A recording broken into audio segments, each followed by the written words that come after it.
melihat live streaming pertanyaan yang masuk. Sudah banyak sekali yang bergabung. Silakan Pak Anwar.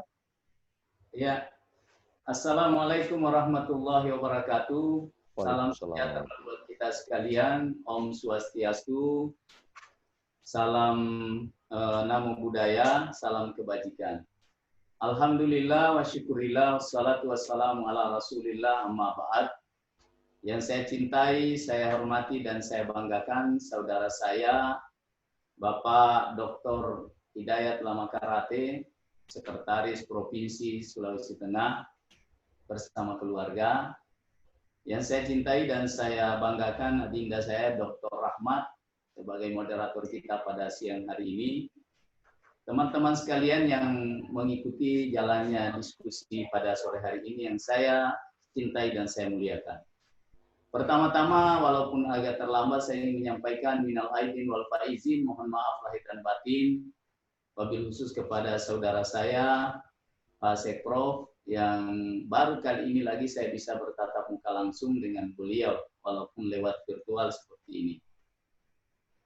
Ini hari ini adalah sebuah gagasan acara yang menurut saya luar biasa, yang digagas oleh Pak Dr. Rahmat. Bagaimana kita berbincang-bincang tentang Sulawesi Tengah ke depan, tentu merupakan sebuah hal yang saya kira sebuah yang patut berikan apresiasi khusus kepada Bapak Dr. Rahmat yang telah menginisiasi acara ini. Yang pertama, kita ketahui persis bahwa tema kita hari ini adalah new normal, apa gagasan kita. Saya ingin kembali mereview pemikiran kita semua, kenapa harus ada new normal sebenarnya, kenapa ada sebuah tatanan hidup baru yang akan kita alami ke depan. Kita sebenarnya di Sulawesi Tengah ini adalah salah satu daerah, kalau saya ingin sampaikan, saya ingin katakan bahwa separuh daerah kita inilah separuh daerah disaster. Daerah yang suka goyang-goyang, yang di bencana alam dan sebagainya, sehingga bicara soal bencana alam bagi kita ini hal yang sudah biasa. Sekalipun kita sekali lagi dihadapkan dengan satu bencana non-alam, yaitu COVID-19. Setelah beberapa bulan, kurang lebih sudah 4 bulan ini kita melaksanakan kegiatan di rumah, beribadah di rumah, kemudian bekerja di rumah. Tentu banyak sekali dampak yang ditimbulkan dari kebiasaan baru yang kita hadapi. Makanya saya sering bilang bahwa sebetulnya new normal ini bukan new normal yang pertama, tapi ini new normal dalam tahap kedua. New normal kita itu adalah ketika kita bekerja di rumah, kita belajar di rumah, kita beribadah di rumah. Karena itu hal yang baru sebetulnya bagi kita di Indonesia. Nah, sekarang kita memasuki, saya kira belum ada juga salah satu pakar ataupun siapapun yang bisa mengklaim bahwa kapan kita sebenarnya akan memasuki new normal yang ketiga ini, kalau menurut istilah saya. Tapi setidaknya insya Allah itu kita akan menunggu keputusan resmi pemerintah untuk menjustifikasi bahwa new normal ini memang sudah harus kita laksanakan. Apa itu new normal? Kita ketahui semua bahwa kebiasaan baru yang kita hadapi ke depan ini adalah kebiasaan di mana kita tidak lagi akan tinggal terus di rumah, kita tidak lagi akan beribadah terus di rumah, kita juga tidak akan lagi terus-menerus berada di rumah. Tetapi kita juga sudah tiba waktunya untuk bisa bekerja di luar, bisa beribadah di luar tentunya. Sehingga dengan demikian, inilah kira-kira yang menjadi gagasan pemerintah, kenapa timbul gagasan ide soal hidup yang baru atau new normal itu. Kenapa ini? Apa yang akan sebenarnya terjadi ke depan? Kalau kita harus bekerja, sementara pandemi COVID-19 belum ada yang bisa meramal kapan berhenti, kapan akan selesai, dan kapan akan hilang dari muka bumi Indonesia, dari muka bumi ini. Maka apa intinya? Kalau menurut saya new normal itu adalah bahwa kita beraktivitas di luar, tapi dengan beberapa protokol yang harus kita lakukan. Yang tentunya yang pertama, protokol kesehatan harus memakai masker, kemudian yang kedua menjaga physical distancing, kemudian yang ketiga sering mencuci tangan, Dan keempat, tentunya yang paling penting juga kita lakukan adalah bagaimana kita menjaga kebersihan sebagaimana yang sudah kita alami sejak pelajaran kita sejak kecil sebetulnya. Nah, apa gagasan kita soal bagaimana kalau menurut saya bahwa ke depan ini memang pemerintah harus memikirkan, harus berpikir keras bagaimana caranya membuat sebuah gagasan baru sehingga kita tidak salah dalam melangkah karena kita belum pernah tahu kapan COVID ini akan berakhir. Saya melihat ada beberapa poin penting Pak Dokter yang ingin saya sampaikan pada kesempatan ini. Yang pertama, pemerintah harus berpikir bagaimana membuat rakyat Indonesia ini tetap sehat. Tetap sehat yang dimaksud adalah mereka tetap terjaga dari terjangkitnya atau terjangkit daripada virus COVID-19 ini. Ini yang perlu dipikirkan oleh pemerintah. Maka salah satu cara kalau mereka harus bekerja di luar, kalau mereka harus beribadah di luar, maka solusinya hanya satu adalah protokol COVID harus diperlakukan bagi masyarakat. Kebiasaan inilah yang menjadi tugas pemerintah sekarang ini, bagaimana kita menciptakan sebuah tatanan kehidupan masyarakat baru yang kalau saya istilahkan masyarakat yang tangguh bencana. Ya. Kalau kita di Sulawesi Tengah ini, ya ini sangat cocok karena masyarakat yang tangguh bencana sesungguhnya yang paling penting. Bagaimana ketika terjadi bencana, masyarakat itu sudah memiliki persiapan, mereka lebih tangguh, sehingga budaya seriki yang selalu kita lakukan ketika ada bencana, terus bantuan dan sebagainya, maka kita sudah perlu memikirkan ke depan bagaimana menciptakan tatanan kehidupan masyarakat yang tangguh akan bencana. Nah, ini tentu butuh sebuah kebijakan pemerintah, bagaimana tentu yang paling pertama adalah sosialisasi yang perlu. Sosialisasi kepada masyarakat yang tidak henti-hentinya dilakukan oleh semua pihak. Jadi jangan hanya pemerintah yang mendominasi kegiatan ini, tapi bagaimana melibatkan seluruh stakeholder masyarakat. Saya lihat kita di Sulawesi Tengah ini adalah masyarakat yang sudah cukup teruji. Ketika kita mengalami bencana alam beberapa waktu yang lalu, begitu banyak relawan-relawan yang turun di lapangan tanpa mereka harus digaji dan sebagainya untuk membantu sesamanya. Nah ini, kalau ini bisa kita sadarkan kekuatan itu, saya kira new normal yang kita hadapi ke depan pasti akan bisa kita atasi secara bersama-sama dengan melibatkan semua pihak tentunya. Oke kan. Wah ya mesti mau dilanjut. Tinggal 2 menit ya.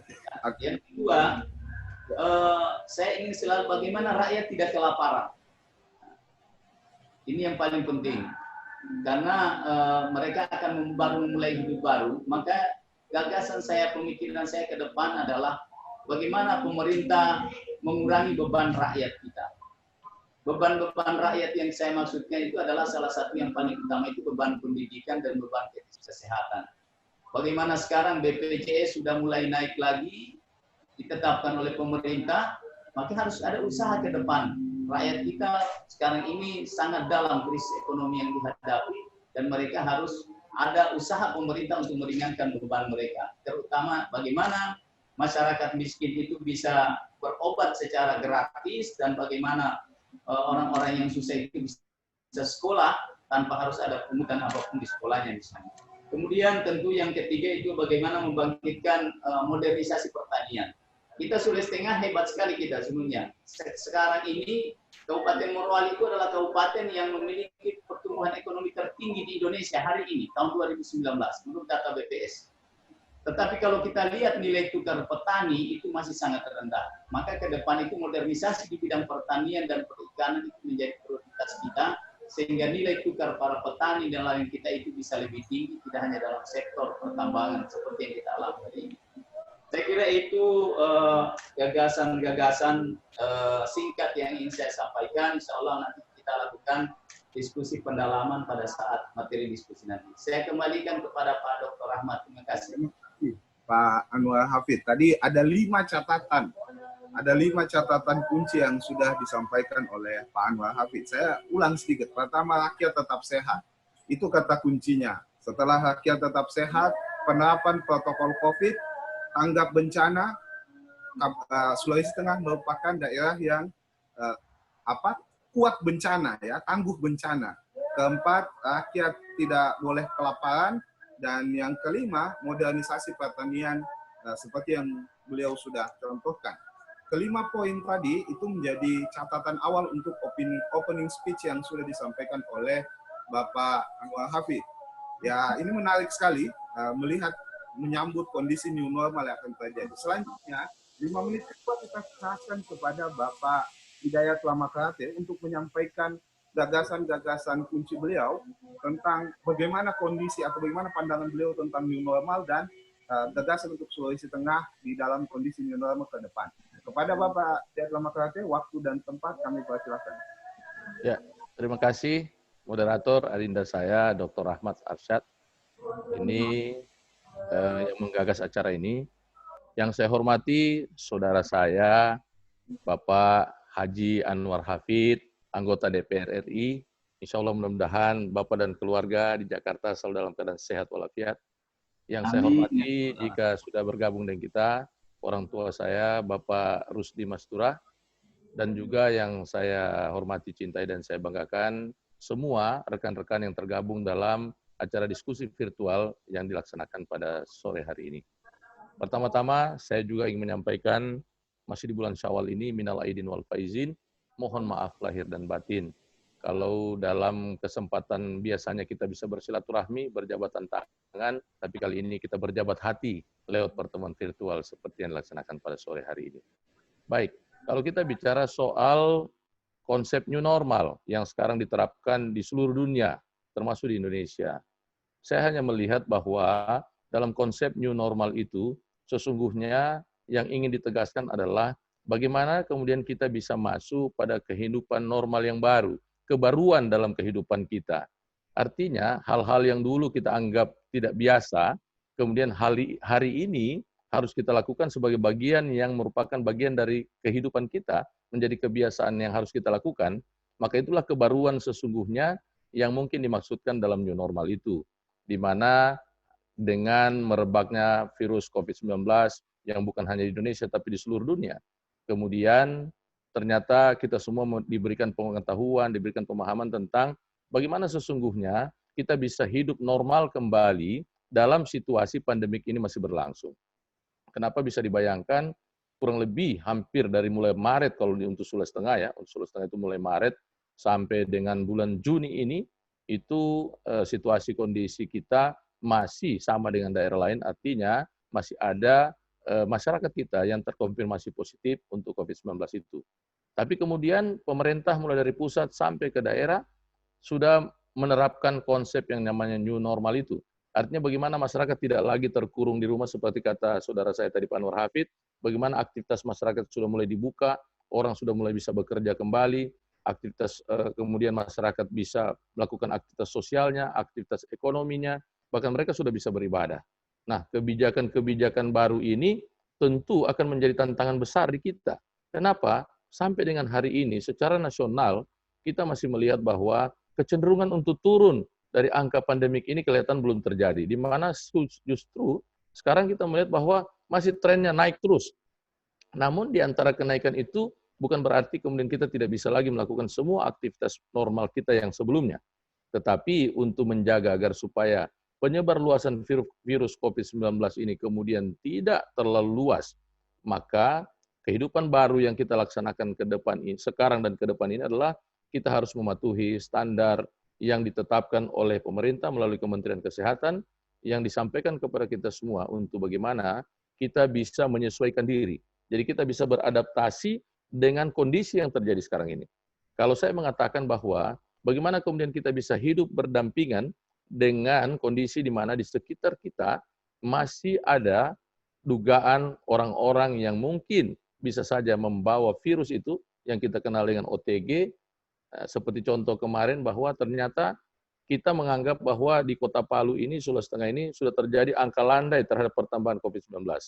Namun ketika dibuka ruang untuk memberi kesempatan ke masyarakat dapat melakukan perjalanan dengan menggunakan transportasi udara, kemudian ada beberapa daerah yang mempersyaratkan bahwa untuk masuk ke wilayahnya harus melakukan swab, maka ketika ada kelompok masyarakat yang ingin melakukan aktivitas itu, dan kemudian mereka ingin memenuhi syarat-syarat untuk bisa mendapatkan kesempatan bisa terbang dengan pesawat yang telah ditetapkan itu, dan ternyata di antara mereka yang ingin melakukan perjalanan, kita menemukan ada masyarakat yang mereka itu adalah OTG, orang tanpa gejala, yang setelah diperiksa lewat swab, ternyata mereka itu terkonfirmasi positif COVID.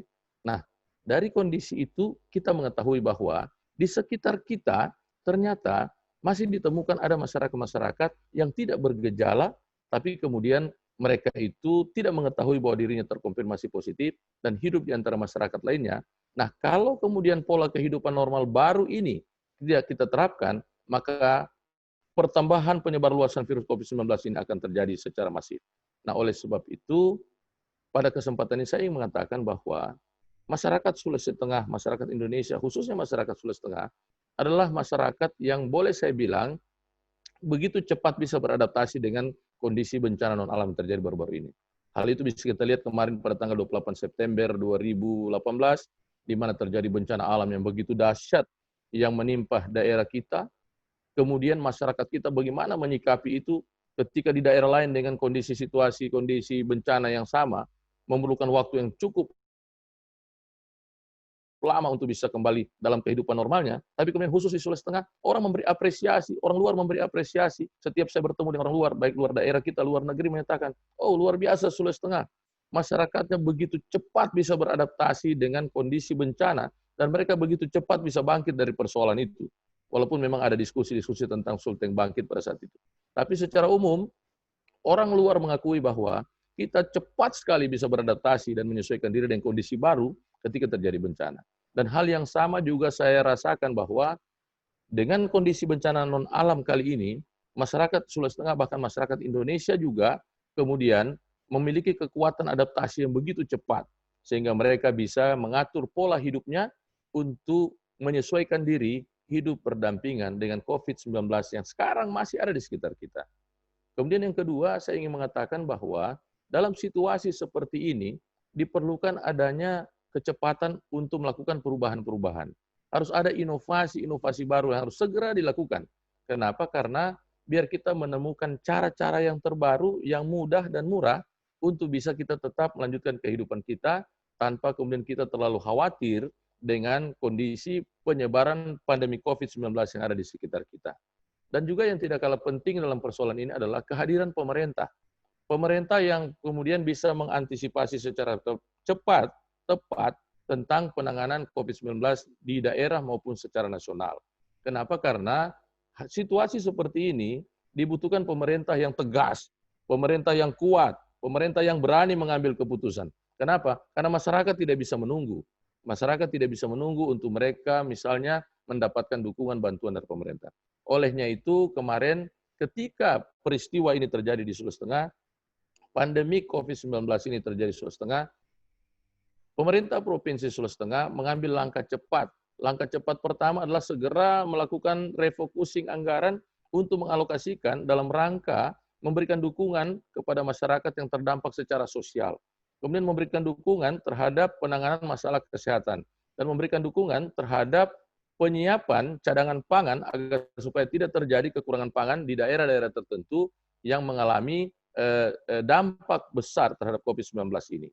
Dan kemudian yang berikutnya pemerintah juga telah menyiapkan dana talangan melalui dana bantuan tak terduga itu yang bisa digunakan sewaktu-waktu selama kita masih dalam situasi kondisi darurat bencana non-alam yang terjadi sampai dengan hari ini. Dan dana-dana itu disiapkan dalam rangka apa? Dalam rangka untuk mendukung pemerintah kabupaten kota yang pada saat penanganan bencana non-alam ini di daerahnya, penyebar luasan COVID di daerahnya, yang kemudian mengalami kekurangan kebutuhan dan sebagainya, maka pemerintah provinsi langsung melakukan intervensi kepada mereka agar supaya tidak terjadi kekurangan-kekurangan dalam rangka pemenuhan kebutuhan masyarakat di daerah. Walaupun ini terjadi diskusi panjang tentang persoalan ini, tetapi kami bisa memastikan bahwa pemerintah yang diperlukan dalam persoalan penanganan COVID-19 ke depan adalah pemerintah yang berani mengambil keputusan secara cepat dan kemudian secara tegas. Kemudian secara keseluruhan bisa melihat bahwa persoalan ini harus ditangani secara bersama-sama dan tentu diperlukan adanya koordinasi antar pemerintah. Dan yang perlu kita ketahui sekarang ini adalah bahwa masyarakat kita terdampak begitu luas. Masyarakat yang bekerja di sektor pertanian terdampak begitu luas. Saya sependapat tadi dengan saudara saya Pak Nur Hafid, masyarakat kita sekarang di tingkat bawah sana mengalami kesulitan yang begitu besar. Para pelaku UKM merasa terganggu dengan situasi ini.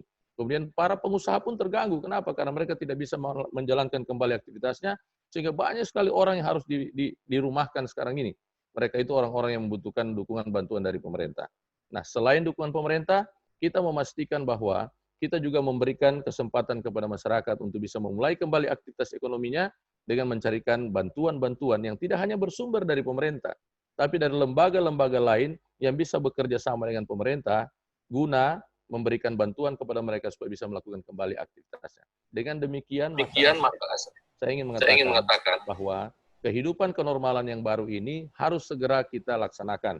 Kita harus segera melakukan kembali aktivitas kita, keseharian kita, tentu dengan catatan kita harus mengikuti arahan, anjuran dari pemerintah untuk tetap menjaga protokol kesehatan kita, menggunakan masker, kemudian setelah itu kita mencuci tangan, menjaga jarak, kemudian kita menjaga pola hidup bersih kita, dengan demikian dan mengkonsumsi makanan yang asupan gizinya cukup, sehingga kemudian kita harapkan bahwa kita semua bisa terhindar dari virus COVID-19 yang sementara ada di sekitar kita.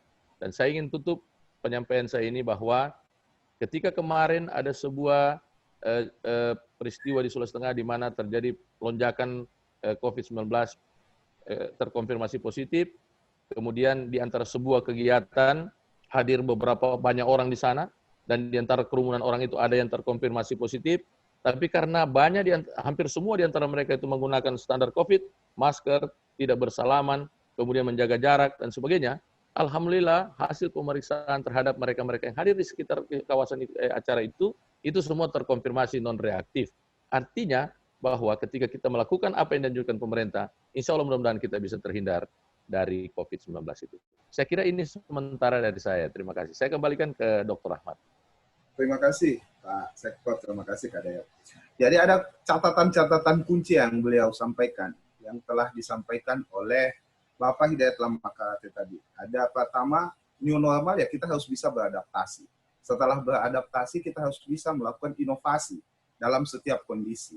Dan yang ketiga, kita harus menerapkan standar protokol COVID yang bisa mendukung proses itu ada daya tahan tubuh publik itu bisa baik. Oke, teman-teman semua, sebagai informasi menit ini yang sudah live 231 orang yang menonton. Sudah hampir 250 orang yang menonton, yang live. Saat ini saya akan buka sesi awal di live ini untuk satu segmen awal, 3 penanya. Silakan. Tadi ada pertanyaan bagaimana dengan Pak Rusdi Mastura.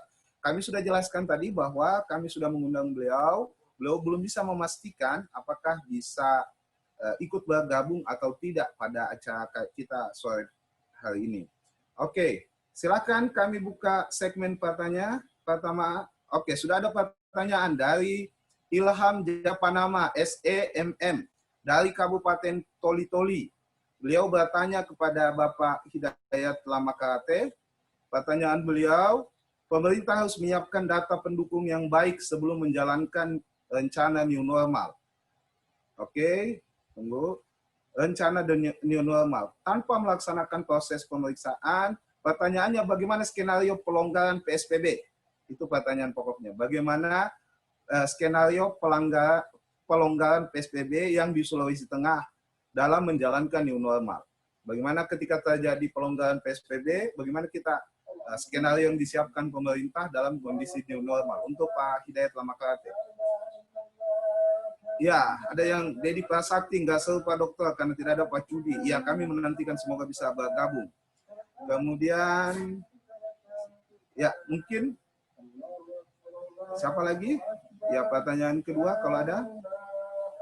Nah, saya lihat karena ini banyak sekali yang interaktif, sudah hampir 250 orang di saat bersamaan.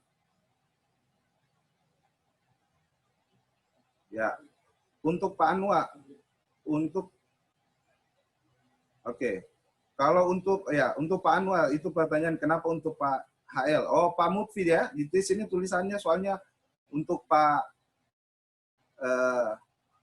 Pak ini. Oke, Pak Mutfi bertanya untuk Pak Anwar, bagaimana dengan skenario PSBB?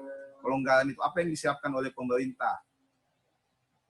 Oke, itu dulu. Mungkin sesi ini kita jawab sambil live. Kalau ada pertanyaan lain, bisa langsung dimasukkan oleh teman-teman yang lain. Kepada Pak Anwar Hafid dan keduanya mungkin saja.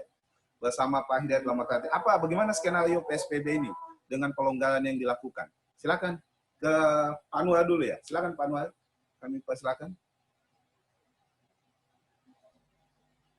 Yang bertanya, bagaimana skenario pelonggaran PSBB?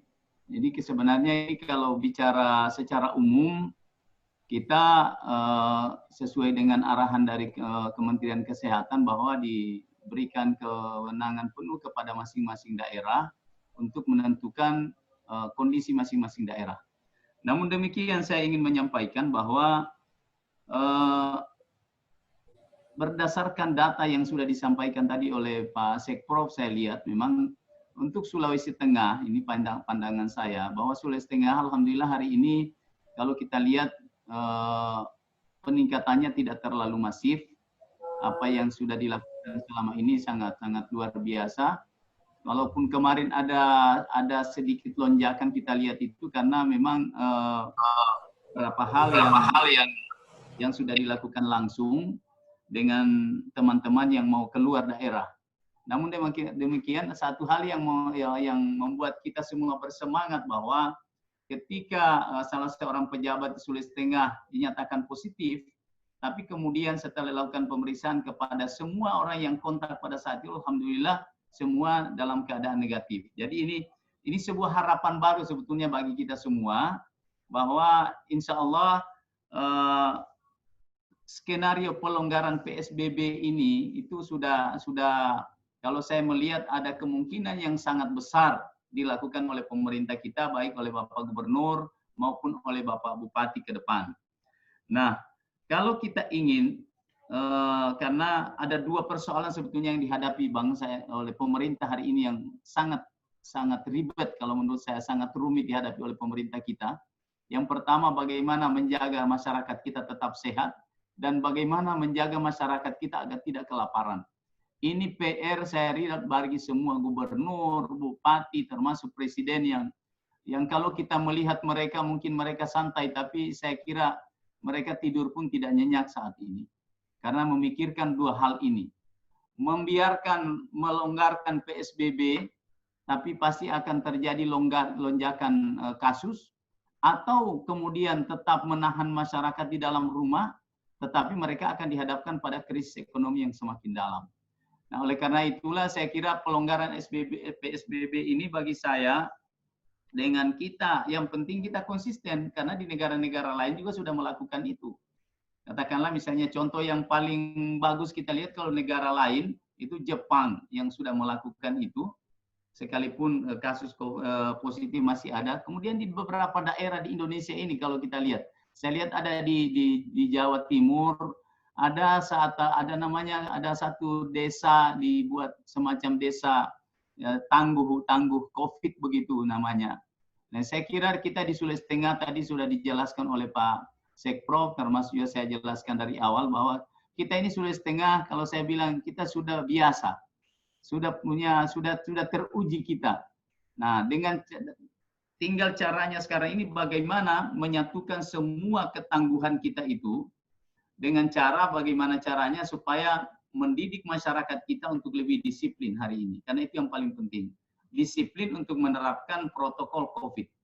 Kalau kita mau seperti di daerah-daerah lain, karena di Sulawesi Tengah ini alhamdulillah tidaklah seperti di daerah-daerah lain.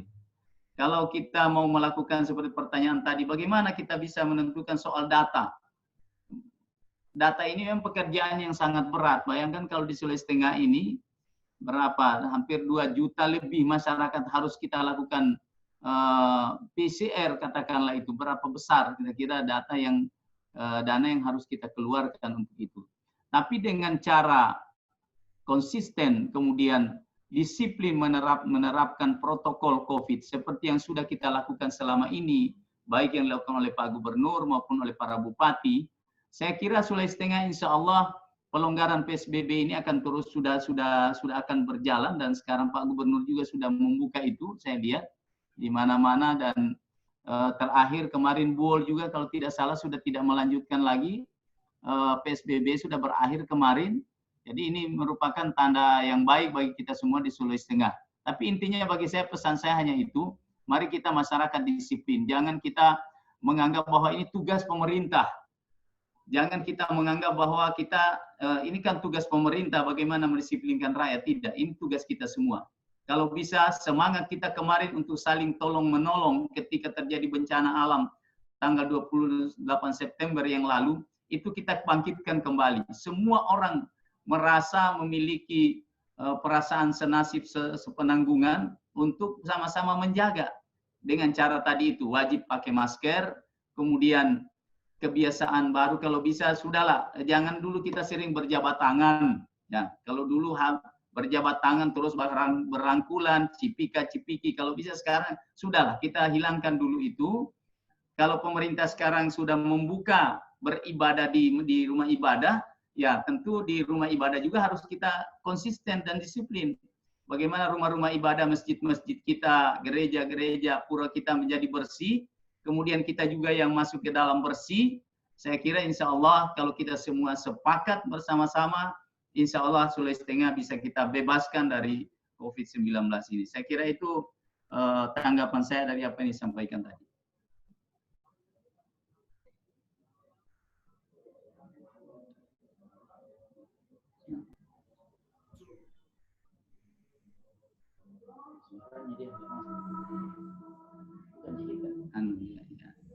Ya, selanjutnya kami persilahkan ke Pak Hidayat Lamakate. Tadi Pak Anwar sudah membuka kata kuncinya disiplin.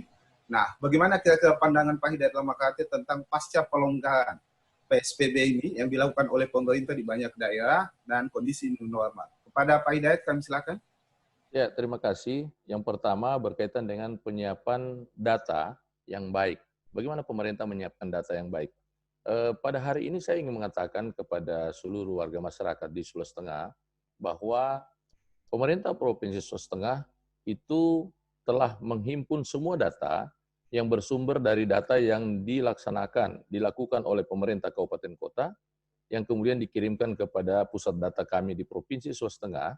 Nah, data-data tentang penyebar luasan COVID-19 di setiap daerah itu terdata setiap hari. Setiap hari terkirim dan terhimpun di kami, dan setiap hari juga kami kirimkan, kami sebarluaskan kepada masyarakat tentang kondisi terkini penyebar luasan COVID-19 di berbagai daerah. Kemudian yang kedua, kita juga menghimpun data-data tentang kelompok masyarakat yang terdampak. Apakah mereka pekerja yang diberhentikan, apakah kemudian mereka para pelaku usaha yang menghadapi gangguan akibat COVID-19 ini, itu juga kami minta dari daerah-daerah untuk mengirimkan informasi kepada kami. Dan kemudian yang berikutnya, data tentang penyebar luasan COVID-19 di setiap daerah. Dan apa data-data yang diperlukan oleh setiap daerah untuk membantu mereka menangani penyebar luasan COVID-19 di daerah. Kenapa? Karena data-data itu memang betul-betul diperlukan dalam rangka agar supaya setiap dukungan bantuan, baik pemerintah atau lembaga-lembaga non-pemerintah lainnya yang ikut datang ke Provinsi Sulawesi Tengah untuk membantu masyarakat terdampak bencana itu bisa kita koordinir dan kita arahkan kepada masyarakat sehingga tepat sasaran. Dan yang kedua, tidak tumpang tindih. Jadi jangan ada kelompok masyarakat tertentu yang mendapatkan bantuan berkali-kali, sementara ada masyarakat lain yang kemudian tidak mendapatkan bantuan. Itu semua dilakukan berdasarkan adanya data yang dikirimkan dari setiap daerah yang kami himpun di provinsi. Untuk apa? Untuk memastikan bahwa bantuan itu bisa sampai ke masyarakat. Dan juga yang kedua, bagaimana dengan skenario pelonggaran PSBB yang ada dalam rangka menuju new normal ini. Saya ingin mengatakan bahwa pelonggaran PSBB itu adalah bagian dari upaya untuk memberikan ruang kepada masyarakat bisa beraktivitas. Karena begini, kalau kita tidak berikan kelonggaran, seperti kata Pak Anwar Hafid tadi, saya sepakat sekali. Kenapa? Karena orang yang punya kemampuan secara ekonomi, mereka mampu bertahan di rumah dalam waktu 3 atau 4 bulan ke depan hanya dengan kemudian menyiapkan semua kebutuhannya. Nah, dia punya penghasilan yang cukup untuk bisa melakukan itu. Tapi berapa banyak mereka yang di posisi itu? Dan berapa banyak masyarakat kita yang di posisi tidak punya kemampuan secara ekonomi? Nah, kalau kita paksa mereka tinggal di rumah, bagaimana mereka bekerja bisa menghasilkan uang? dan kemudian mereka bisa hidup normal kembali dengan uang yang mereka dapatkan dari hasil kerjanya. Kalau pemerintah mau mengambil langkah misalnya menetapkan bahwa mereka harus tetap tinggal di rumah, maka pemerintah juga harus berhitung berapa biaya yang harus dikeluarkan untuk menjamin bahwa mereka tidak akan kelaparan, bahwa mereka tidak akan kesulitan, dan sebagainya. Olehnya itu, kita juga harus berpikir bahwa ruang-ruang ekonomi, ruang-ruang usaha, ruang kesempatan bekerja harus kita berikan agar supaya apa? Agar supaya masyarakat bisa beraktivitas kembali. Dengan mereka bisa beraktivitas kembali, insya Allah mudah-mudahan secara psikologi mereka itu akan punya kekuatan. Kenapa? Karena tidak selalu berpikir tentang COVID-19, tapi mereka melakukan aktivitas lain yang bisa mengalihkan pikirannya, yang tentu bisa memberikan kekuatan imun dalam tubuh mereka. Kenapa? Karena mereka ada aktivitas lain di luar, selain di rumah untuk berpikir tentang kenapa lagi ini, kenapa lagi, bagaimana lagi COVID. Dan setiap hari menonton televisi, mendengar berita, membaca media dan sebagainya, yang isinya semua tentang COVID, yang akhirnya apa? Memberikan suasana takut, dan akhirnya imun mereka bisa turun. Nah, ini juga ruang-ruang yang diberikan pelonggaran PSBB ini adalah ruang yang diberikan agar supaya masyarakat kita juga kemudian bisa punya semangat yang baru untuk bangkit, dan kemudian keluar dari rumah untuk beraktivitas kembali, tentu lagi-lagi dengan satu syarat, bahwa bukan hanya pemerintah yang bertanggung jawab bagaimana penyebaran virus ini bisa dikendalikan, tapi masyarakat adalah garda terdepan, harus tetap disiplin, mengikuti aturan, agar supaya penyebarluasan virus ini tidak terjadi, dan mereka tetap bisa beraktivitas secara normal di antara virus-virus yang masih ada di sekitar kita itu. Saya kira itu. Oke, kali ini saya langsung ke Pak Hidayat Lamakarate. Karena supaya tukar, jadi ketika tadi Pak Anwar lebih dahulu, sekarang giliran langsung Pak Hidayat Lamakarate. Ada beberapa pertanyaan dari Alfat Daeng Paliwang, pertanyaan dari Morowali Utara. Pertanyaannya adalah, apa program Pak HL, misalnya dalam menghadapi kondisi new normal tersebut? Sebagai tokoh yang katanya mau ke Sulteng 1, itu pertanyaannya dari Alfat Daeng Paliwang kepada Bapak Hidayat Lamakarate. Apa program andalanku terhadap kondisi new normal tadi? Silakan Pak Hidayat Lamakarate, pertanyaan yang sama juga mungkin bisa diarahkan ke Pak Anwar Hafid setelah pasca Pak Hayal menjelaskan. Silakan Pak Hidayat. Sebenarnya kalau program ke depan itu, program yang akan kita lakukan ke depan harusnya itu melanjutkan program yang dilaksanakan sekarang ini. Kenapa? Karena memang menuju kehidupan baru, menuju kehidupan kebaruan kehidupan kita ke depan itu, yang pertama harus kita persiapkan adalah bahwa semua sarana prasarana kesehatan kita dipastikan bisa memberikan jaminan kepada masyarakat untuk mereka bisa mendapatkan layanan kesehatan yang baik ketika misalnya pandemi COVID-19 ini masih panjang ke depan. Kita harus pastikan itu bahwa rumah sakit kita, puskesmas kita, itu betul-betul harus kita persiapkan untuk mereka bisa menjadi garda terdepan dalam rangka menangani persoalan kesehatannya. Itu yang pertama. Kemudian yang kedua, berkaitan dengan persoalan pendidikan. Sebagaimana dikatakan saudara saya tadi, Pak Anwar Hafid. Persoalan pendidikan juga ini harus kita carikan solusinya. Kenapa? Karena tidak boleh berhenti kita ini. Walaupun sekarang pemerintah pusat sudah membuat program bahwa tahun ajaran baru tetap dimulai pada bulan Juli. Dan kemudian pola belajarnya masih jarak tidak langsung masuk sekolah, masih belajar dari rumah dan sebagainya. Nah, ini juga harus kita pastikan bahwa sistem yang digunakan dalam proses belajar mengajar ini betul-betul bisa menjangkau anak-anak kita yang ada di rumah. Jangan sampai nanti anak-anak kita di rumah sana berpikir bahwa karena tidak masuk sekolah, karena dulu kan normalnya itu masuk belajar itu di sekolah. Nah, sekarang belajar tidak di sekolah ini, kita pastikan bahwa anak-anak kita di rumah sana betul-betul belajar. Jangan sampai nanti mereka menganggap bahwa masih libur. Kenapa? Karena tidak masuk sekolah. Nah, sistem itu juga harus dibangun. Dipastikan bahwa transfer ilmu dari guru kepada siswa itu terjadi secara normal walaupun mereka tidak bertemu. Itu dari soal kesehatan, soal pendidikan.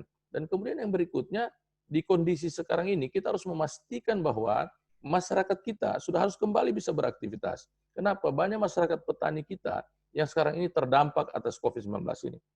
Masyarakat nelayan kita. Kemudian masyarakat yang bekerja di sektor-sektor usaha. Ini juga harus kita pastikan bahwa pertama, lapangan kerja itu harus tersedia. Kemudian kedua, kita pastikan mereka bekerja di sektor pertanian itu, kemudian hasil pertaniannya bisa kita serap. Kenapa? Karena jangan sampai di situasi seperti ini, mereka menghasilkan produksi pertaniannya, tapi kemudian tidak bisa terserap. Di situ pemerintah harus hadir di sana, berdiri di antara masyarakat, petani dengan pasar agar supaya apa? Agar supaya jangan sampai mereka sudah menghasilkan sesuatu dan pasar tidak bisa menyerap itu. Itu harus kita pastikan terjadi sehingga masyarakat petani, masyarakat UKM kita yang melakukan usaha, pemilik usaha, bahkan kita harus berpikir bagaimana menyiapkan dan menghadirkan industri dalam rangka untuk mengolah hasil pertanian sehingga harga yang dijual oleh masyarakat itu secara ekonomi bisa menguntungkan masyarakat. Saya kira sementara dari saya itu.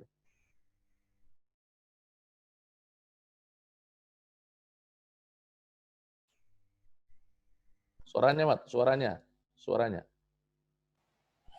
Tadi sudah dijelaskan oleh Pak Hidayat Lamakate bahwa new normal itu dekat juga dengan persoalan kesiapan kita secara ekonomis. Itu jadi poin besar. UMKM, kemudian perlindungan terhadap petani, nelayan itu tetap berjalan dalam kondisi itu. Nah, selanjutnya kami persilahkan ke Pak Anwar Hafid untuk menjelaskan pertanyaan yang sama. Apa sih program untuk menyambut new normal nanti? Silakan Pak Anwar Hafid. Ya, terima kasih. Saya ingin menyampaikan new normal ini sebetulnya hal yang tidak, kalau menurut saya ini tidak lama. Jadi kalau untuk ke depan, untuk jangka panjang, saya kira itu yang pertama ingin saya sampaikan. Yang kedua, saya sangat berharap kita semua berdoa mudah-mudahan new normal ini hanya akan berakhir sampai Desember 2020. Itu kita berharap, mudah-mudahan 2021 kehidupan kita sudah kembali normal kembali. Jadi, ada beberapa gagasan-gagasan penting yang sudah sampaikan di awal tadi, bahwa bagaimana yang harus kita persiapkan ke depan. Katakanlah kita berandai-andai COVID ini masih akan terus berlangsung sampai beberapa tahun ke depan. Saya ingin menyampaikan pemikiran gagasan pribadi saya. Saya melihat bahwa yang pertama, yang perlu kita perhatikan, bahwa membangun Sulawesi Tengah ke depan, maka yang paling terpenting adalah pertama kita coba rubah prioritas pembangunan kita. Kalau selama ini kita lebih fokus kepada pembangunan infrastruktur dan sebagainya, maka ke depan ini kita pertama harus fokus pada prioritas pembangunan di bidang kesehatan. Seperti yang disampaikan Pak Sekro tadi. Kenapa harus kita fokus di sana? Kita tahu persis bahwa pembangunan kesehatan ini di negara kita, di Indonesia ini juga, termasuk juga di beberapa daerah ini menjadi perhatian nomor kesekian perhatian pemerintah. Anggaran APBDN kita cuma 5%. Ya, bayangkan begitu COVID masuk, maka kita semua kewalahan mengatasi karena infrastruktur kesehatan kita sangat minim dan sebagainya. Maka saya berpikir ke depan bahwa yang pertama itu menjadi prioritas adalah pembangunan di bidang kesehatan. Bagaimana memastikan bahwa masyarakat kita, khususnya di Sulawesi Tengah ini, memiliki jaminan kesehatan. Karena kesehatan ini adalah hak rakyat. Artinya bahwa kalau perlu kita ke depan di Sulawesi Tengah ini menerapkan sebuah sistem di pelayanan kesehatan di mana semua kelas 3 yang ada di rumah sakit itu kita bebaskan masyarakat itu dari pengobatan, baik dari obat-obatan dan sebagainya. Sehingga dengan demikian beban mereka sekarang ini bisa berkurang. Itu yang pertama. Yang kedua, bagaimana kita membangun sebuah rumah sakit. Jadi sudah perlu pengalaman ini, perlu ada satu rumah sakit yang perlu kita siapkan, memang rumah sakit khusus pandemi. Nah, karena kita tidak tahu ke depan ini akan ada lagi, sehingga rumah sakit kita ini tidak bercampur baur seperti keadaan sekarang ini. Jadi sudah perlu kita pikirkan. Kemudian yang kedua, yang berikutnya juga kita pikirkan bahwa kita harus ada sebuah crisis center ya di Sulawesi Tengah ini, karena kita ini daerah disaster, daerah yang suka bencana. Jadi sudah harus ada crisis center yang kalau terjadi bencana baik alam maupun non alam seperti sekarang ini, maka sudah ada satu unit khusus yang memang sudah mempersiapkan sebaik-baiknya sehingga seluruh kebijakan pemerintah itu tepat sasaran, sehingga saya kira kita akan bisa cepat keluar dari persoalan kita. Itu bidang kesehatan. Kemudian yang kedua, bidang kesehatan juga masih fokus soal tenaga medis dan tenaga kesehatan kita. Kita semua tentu masih sangat kekurangan di beberapa daerah tenaga medis kita, tenaga kesehatan kita. Jadi itu yang jadi persoalan. Belum lagi kita hadapkan pada tunjangan kesejahteraan para tenaga medis dan tenaga kesehatan kita. Di beberapa daerah saya dengar Pak Sekprov, ada beberapa daerah yang terpaksa harus memberhentikan kontrak dengan dokter-dokter. Ini kan kenapa bisa begitu? Karena anggaran yang tidak ada. Padahal ini adalah hal yang sangat penting, kesehatan bagi masyarakat. Kesehatan adalah hak dasar rakyat. Nah, itu yang pertama. Yang kedua soal pendidikan. Saya kira saya sepakat dengan Pak Sekprov bahwa pendidikan itu adalah hal utama dan pertama di dalam program kita ke depan, program pemerintah ke depan kita berharap seperti itu. Karena pendidikan ini kita tahu betul bahwa tanpa pendidikan yang baik negara tidak akan maju, daerah tidak akan maju. Maka saya berpikir ke depan kalau berpikir bahwa pendidikan terutama orang-orang yang sangat miskin, orang-orang susah, harus ada dibukakan ruang bagi mereka untuk bisa bersekolah tanpa harus dibebani biaya apapun. Termasuk banyaknya orang-orang kita, orang-orang yang tidak mampu. Banyak sekali orang-orang tidak mampu ini otaknya cerdas, tapi mereka tidak punya uang sehingga mereka tidak bisa menikmati bangku kuliah. Maka ke depan pemerintah harus memikirkan ini, memberi akses mereka untuk bisa kuliah seperti anak-anak lain yang mampu, tapi mereka punya kecerdasan. Demikian kemudian yang ketiga, bagaimana rakyat kita ini berpendapatan. Itu yang paling penting. Nah, kita tahu persis bahwa alhamdulillah Sulawesi Tengah ini adalah satu daerah surga para investor. Dan kita bangga hari ini bahwa Sulawesi Tengah di mana-mana jadi bahan pembicaraan. Tapi mari kita melihat ke depan. Kalau saya melihat kita sudah bangga punya Morowali, kita bangga punya Banggai, kita bangga dengan daerah-daerah yang punya industri yang sangat maju hari ini. Tapi ada satu hal yang perlu kita perhatikan adalah bagaimana yang saya sebutkan di awal tadi, bagaimana modernisasi pertanian ini kita perlu jadikan Sulawesi Tengah ini menjadi lumbung bagi Indonesia. Apa maksud saya? Bahwa sebentar lagi kita akan kejatuhan sebuah rezeki besar ketika ibu kota negara dipindahkan di Kalimantan, maka ini adalah sebuah rezeki besar bagi Sulawesi Tengah. Maka apa yang harus kita siapkan? Sulawesi Tengah harus menjadi lumbung bagi ibu kota negara baru, ibu kota negara kita yang baru. Jadi apapun kebutuhan di negara baru itu harus disuplai dari Sulawesi Tengah. Karena dari sisi produksi, dari sisi distribusi kita lebih murah karena kita lebih dekat. Ini yang perlu kita pikirkan bagaimana Teluk Tomini, bagaimana Teluk Tolo yang menjadi kebanggaan kita di Sulawesi Tengah ini harus hadir sebuah industri perikanan yang modern di sini. Kalau itu bisa kita lakukan, saya hakul yakin bahwa Sulawesi Tengah ini akan menjadi daerah terdepan di Indonesia di masa-masa yang akan datang. Ini kira-kira gagasan-gagasan saya ke depan, bagaimana memikirkan agar masyarakat tetap sehat, masyarakat tetap cerdas, masyarakat tetap berpendapatan. Ini semua tentu akan dibungkus kalau saya sering bilang bahwa Sulteng ini hanya akan maju kalau kita semua yakin dalam penyelenggaraan pemerintahan ini bahwa ada ia kana budu, ia kana stain kalau kita orang di agama Islam, bahwa bagaimana penyelenggaraan pemerintahan itu bisa menghormati kebebasan orang untuk bisa menjalankan ibadah. Contoh misalnya kita orang Islam, itu biasanya banyak acara-acara pemerintahan yang kita ketika azan berkumandang kita masih terus melakukan acara-acara, padahal itu adalah hak-hak rakyat untuk melaksanakan ibadahnya misalnya. Demikian juga di hari Minggu bagi saudara-saudara kita yang beragama Nasrani, kita masih biasa melakukan acara-acara pemerintahan di situ, padahal itu adalah hak rakyat untuk melaksanakan dengan bebas melaksanakan ajaran agamanya. Saya kira kalau ini kita lakukan, maka Sulteng cerdas, Sulteng sehat, Sulteng Masagena yang saya sebutkan tadi, kemudian Sulteng beribadah, ditutup dengan Sulteng berbudaya, menjadikan masyarakat Sulawesi Tengah ini menjadi masyarakat yang berbudaya.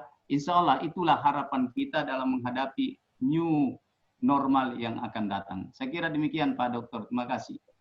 Terima kasih Pak Anwar. Menarik sekali. Jadi pendidikan, kemudian konsen pada perbaikan kualitas hidup masyarakat, dan banyak sekali poin-poin yang disampaikan.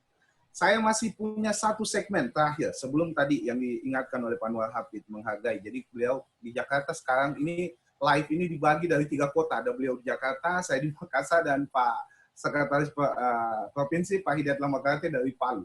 Jadi dan diikuti oleh detik ini 260 orang. Jarang ada satu diskusi yang begitu besar, melibatkan begitu banyak orang, dan alhamdulillah banyak sekali komentar, sampai saya sendiri bingung mau memilih yang mana, saking tiap menitnya. Ini bagian dari inovasi, adopsi yang terjadi. Saya ingin memilih satu pertanyaan tadi. Ini untuk sesi terakhir yang disampaikan, mungkin ini dari birokrasi, dua-duanya hebat. Namun jawaban atas pertanyaan masih normatif. Bagaimana lompatan pemikiran dan pembinaan birokrasi ke depan di era new normal? Ini pertanyaannya. Jadi dua-duanya hebat, dua-duanya ini, tapi semuanya masih normatif. Bagaimana, apa lompatan pemikiran? Ini mungkin untuk sesi terakhir pertanyaan, setelah itu kita buka sesi terakhir, yaitu pada closing statement. Mungkin selanjutnya kali ini saya putar lagi, langsung dari Bapak Anwar Hafid. Bagaimana menjawab pertanyaan tadi? Jawabannya sama-sama normatif, bagaimana lompatan pemikiran dan pembinaan birokrasi ke depan? Nah, sebagai latar belakang, dua-duanya ini sama-sama STPDN, dan dua-duanya punya latar belakang pendidikan satu bangku dua orang. Silakan Pak Anwar. Ya, terima kasih Pak. Saya kira ilmu saya sama dengan beliau Pak Asep Prof. Kami ini sama-sama ilmu Pak. Lebih tinggi Komeo. Ya. Kami punya perguruan sama, jadi tidak bisa kami bertemu ini, karena kalau bertemu aku tahu jurus kita. Namun saya ingin sampaikan bahwa memang merawat birokrasi ini adalah hal yang susah-susah gampang. Orang bilang susah-susah gampang ya. Tapi saya ingin menyatakan bahwa lompatan pemikiran soal birokrasi. Kalau saya sangat sederhana, saya hanya ingin ke depan birokrasi ini adalah birokrasi yang menghasilkan. Bagaimana birokrasi yang menghasilkan ini adalah birokrasi yang tidak rutinitas, kemudian kita datang jam 7 pagi, datang apel, kemudian jam 4 sore pulang. Kalau istilah orang bilang batalion 702 kalau dulu. Kalau sekarang 704. Jam 7 masuk, hasil biasa-biasa, tapi kemudian jam 4 pulang. Saya ingin berpikir bahwa ke depan, kalau saya yang memimpin birokrasi, maka saya ingin menerapkan sebuah prinsip birokrasi yang menghasilkan. Artinya dimanapun dia berada, yang penting dia menghasilkan. Outputnya itu yang paling penting. Katakanlah misalnya, bagaimana berpikir ke depan untuk membangun Sulawesi Tengah itu kan kita butuh dana yang besar. Dan dana yang besar itu ada di pusat sebetulnya. Banyak sekali sumber dana di pusat. Maka saya berpikir ya, kalau saya contoh kecil, ini contoh langsung ya. Itu kalau saya kepala-kepala dinas itu kalau mau tinggal di Jakarta 2 bulan pun tidak apa-apa. Yang penting banyak program yang masuk di daerah. Ya, jangan tinggal di Palu terus, tapi tidak ada juga uang yang masuk. Apa yang kita bikin? Akhirnya Pak Gubernur yang pusing terus. Mau carikan uang di mana, pembiayaan dan sebagainya. Kira-kira itu saya singkatnya ya. Kalau yang lain-lain saya bukan normatif, tapi saya berpikir bagaimana birokrasi kita menghasilkan. Untuk apa dia harus datang jam 7, tapi tidak ada hasil. Tapi kalau dia datang jam 12, tapi pekerjaannya selesai, itu tidak masalah. Ya, bagi saya kira-kira itu singkatnya. Kalau kira-kira soal birokrasi. Siap, birokrasi yang menghasilkan. Dari Pak Hidayat Lamakate, kami silakan Pak Dayat. Ya. Kalau bicara soal birokrasi itu sebenarnya harus kita pahami mereka itulah sesungguhnya motor penggeraknya pemerintahan ini. Kepala daerah itu kan hanya pembuat kebijakan saja. Dan kemudian birokrasi inilah motornya, mesinnya untuk menggerakkan bagaimana menjalankan tugas-tugas pemerintahan itu. Kalau saya konsepnya birokrasi yang saya harapkan ke depan itu adalah birokrasi yang sudah masuk ke ruang-ruang di mana mereka kita pastikan bahwa sudah menguasai IT. Kenapa? Karena kerja-kerja kita ke depan hanya bisa cepat kalau kemudian kita sudah memanfaatkan IT. IT itu memudahkan, mempercepat proses kerja. Kenapa itu? Karena memang sekarang ini saya merasakan bahwa ketika kita sudah membangun sebuah sistem kerja dengan menggunakan IT, itu kemudian birokrasi ternyata lebih bagus kerjanya, lebih terkontrol kerjanya. Walaupun sekarang ini memang belum semua bisa melakukan itu. Tapi ke depan, saya pastikan bahwa birokrasi yang bekerja di struktur pemerintahan baru ke depan, harus mereka-mereka yang punya pemahaman yang cukup tentang IT. Dan kita akan memberikan training, memberikan kesempatan kepada mereka untuk dilatih agar supaya tidak gagap terhadap teknologi itu. Kenapa? Karena memang ada kerja-kerja manual yang memang bisa dilakukan.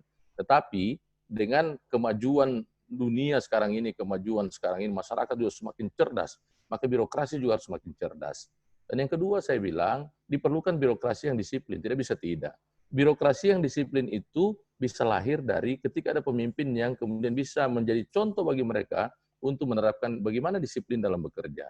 Kemudian yang berikutnya saya ingin katakan kepada yang hadir, yang ikut dalam diskusi ini, bahwa birokrasi yang kita harapkan juga ke depan itu adalah birokrasi yang punya komitmen. Komitmennya itu begini, ketika ada sebuah program, ada sebuah gagasan, ada sebuah konsep besar yang akan kita lakukan dalam rangka untuk kepentingan masyarakat, maka semua mereka yang terlibat di proses itu, mulai dari pimpinan OPD-nya sampai ke tingkat bawahnya yang melaksanakan tugas-tugas teknis, harus punya komitmen yang sama. Nah, ketika mereka tidak punya komitmen, konsekuensinya ada. Kenapa? Karena ketika ada komitmen yang kita bangun bersama-sama, maka tujuan kita sama, yaitu untuk kepentingan rakyat, maka semua struktur birokrasi sampai ke tingkat bawah harus punya komitmen yang sama. Dan komitmen itu harus lahir dari pemimpin dulu. Kalaupun ada yang mengatakan ini normatif, tidak. Kenapa? Karena memang untuk mencapai sesuatu dalam rangka mewujudkan apa yang diinginkan oleh masyarakat, pemimpin harus punya komitmen dulu. Saya punya komitmen untuk membantu menyelesaikan persoalan ekonomi masyarakat. Saya ingin punya komitmen ingin membantu menyelesaikan persoalan pertanian. Saya punya komitmen ingin menyelesaikan persoalan pendidikan, persoalan kesehatan. Maka komitmen-komitmen itu harus sama sampai ke tingkat bawah. Kita susun apa yang menjadi program kita komitmen menjalankan itu. Birokrasi harus diajar seperti itu untuk bekerja. Kenapa? Karena kalau kita beri kelonggaran kepada mereka, dan kemudian mereka bekerja dengan caranya sendiri, maka pasti saja banyak hal-hal yang tidak akan terwujud dari program-program besar pemerintah yang akan dilaksanakan ke depan. Dan memang kita harus tahu bahwa hari ini salah satu kelemahan dari birokrasi kita, kekurangan birokrasi kita adalah kemudian mereka masih melihat bagaimana kerja-kerja yang dilakukan sekarang, kerja-kerja rutinitas saja. Mereka masih ada di ruang-ruang nyaman yang tidak terbiasa dengan kompetisi. Maka ke depan kita harus ciptakan ruang kerja birokrasi, itulah ruang kerja yang penuh dengan kompetisi. Artinya mereka-mereka yang punya kompeten yang cukup, mereka punya kualifikasi yang cukup, tentu akan mendapatkan hasil yang baik. Kenapa? Pemimpin harus profesional melihat kerja-kerja birokrasi. Motivasi dan semangat birokrasi itu bisa lahir ketika birokrasi itu mendapatkan apa yang dia rasakan pantas didapatkan. Bisa dibayangkan kalau ada seorang birokrasi yang sudah punya kualifikasi pendidikan yang cukup, punya kompetensi dalam bekerja yang baik, tapi kemudian tidak pernah mendapatkan kesempatan untuk mendapat ruang di mana dia bisa bekerja lebih baik lagi, dan ketika itu tidak dilakukan, maka itu akan menurunkan semangat mereka. Nah, ruang kompetisi ini nanti ke depan akan terjadi, akan dibangun. Kenapa? Jadi yang malas-malas itu nanti akan terdorong dengan sendirinya. Kenapa? Mereka tidak akan mendapatkan ruang. Nah, inilah kesempatan kita berikan kepada birokrasi kita. Kenapa? Karena ke depan, di era ke depan itu, dibutuhkan birokrasi yang kuat, birokrasi yang tangguh, yang punya pemahaman untuk masuk ke ruang-ruang baru, di mana mereka tidak lagi bekerja secara normatif seperti yang sekarang ini, tapi mereka akan masuk di ruang-ruang kompetisi, dan mereka yang punya kemampuan, kemauan, itu insya Allah mudah-mudahan mendapatkan tempat yang baik, dan kemudian mereka bisa dipromosi berdasarkan kemampuan mereka. Kenapa? Karena sistem merit yang sekarang akan diterapkan, yang kemarin baru saja dievaluasi lagi, saya kira itu penting. Kenapa? Kita memberikan ruang dan kesempatan kepada mereka-mereka yang berprestasi untuk mendapatkan sesuatu yang lebih baik, memberikan penghargaan kepada mereka, dan memberikan hukuman kepada mereka-mereka yang melakukan pelanggaran. Jadi, birokrasi tidak bisa bekerja di luar sistem, dia tetap bekerja dalam sistem, karena ada aturan yang ditetapkan mulai dari pusat sampai ke daerah yang menjadi pedoman, tapi kemudian kepala daerah bisa melakukan inovasi-inovasi dalam rangka memberikan kesempatan kepada birokrasi supaya bisa mereka bekerja lebih semangat. Kenapa? Kalau dia melihat ada orang malas tapi dapat fasilitas terus, tentu akan menurunkan motivasi mereka. Tapi ketika mereka lihat ada orang yang berprestasi dan dapat ruang, itu akan membangkitkan semangat mereka. Dan ketika mereka tahu ada orang bermasalah dan diberikan hukuman, juga akan membangkitkan semangat mereka. Dan untuk apa jumlah besar kalau tidak maksimal? Mendingan birokrasi itu kita ukur dengan kebutuhan kita, dan mereka yang tidak maksimal bekerja, ya kita kasih kesempatan. Kalau mereka misalnya mau tetap di birokrasi, silakan. Tapi kalau mereka mau keluar dari birokrasi, ya itu pilihan mereka. Dan saya kira ini yang mungkin perlu dilakukan ke depan, ketika nanti misalnya ruang-ruang itu diberikan kepada kita untuk memimpin ke depan. Terima kasih.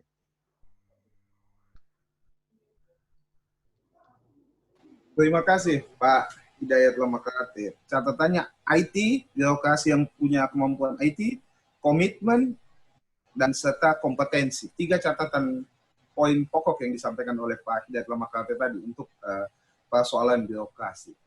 Tidak terasa kita diskusinya lebih sudah dari 1 jam. Ini jam 4:03. Tadi begitu banyak sekali diskusi, catatan yang disampaikan oleh mereka yang ingin bertanya, para pendukung, dan ini menjadi satu model apa yang saya sampaikan di awal tadi, membuka ruang publik. Kita ingin mengetahui bagaimana publik mengetahui apa gagasan dari para tokoh-tokoh mereka di dalam melihat satu kondisi. Semoga diskusi-diskusi seperti ini akan terus kita lakukan secara rutin dan di mana masyarakat bisa terlibat secara langsung. Walaupun kita harus membuat catatan-catatan bahwa dalam berdiskusi seperti ini adalah kedewasaan yang menjadi penting. 2 tokoh kita tadi sudah mencontohkan kedewasaan, saling menyapa, sopan santun dan sebagainya, yang menjadi etika dan sekaligus menjadi modalitas bagi masyarakat Sulawesi Tengah, bahwa Sulawesi Tengah punya tokoh-tokoh yang selain punya gagasan, mereka juga punya kesantunan dan keadaban untuk sebagai seorang pemimpin. Sebelum saya tutup diskusi ini, saya minta closing statement. Tadi yang mulai Pak Anwar, ya kita Pak Anwar dulu ya, kita berpindah dulu. Kak Dayat mohon izin ke Pak Anwar terakhir. Diserahkan ke Pak Hidayat untuk menyampaikan closing statement tentang kondisi new normal yang kita hadapi, apa gagasan kunci kita. Karena kalau untuk kesimpulan, saya rasa kita sulit menarik kesimpulan. Karena sebenarnya semua punya ide yang keren-keren dan bagus-bagus. Ke Pak Anwar Hafid, silakan. Ya, terima kasih. Pertama-tama saya ingin menyampaikan terima kasih dan penghargaan tinggi-tingginya kepada moderator, Adinda Dr. Rahmat, dan juga saudara saya, sahabat saya, Pak Dr. Muhammad Hidayat Lamakate, Sekprov yang luar biasa. Ini sahabat saya, benar-benar sahabat, bukan sahabat biasa. Sahabat. Ya. Closing statement saya yang pertama bahwa Sulawesi Tengah memang ke depan membutuhkan pemimpin yang berani untuk menyelesaikan begitu banyak persoalan teristimewa.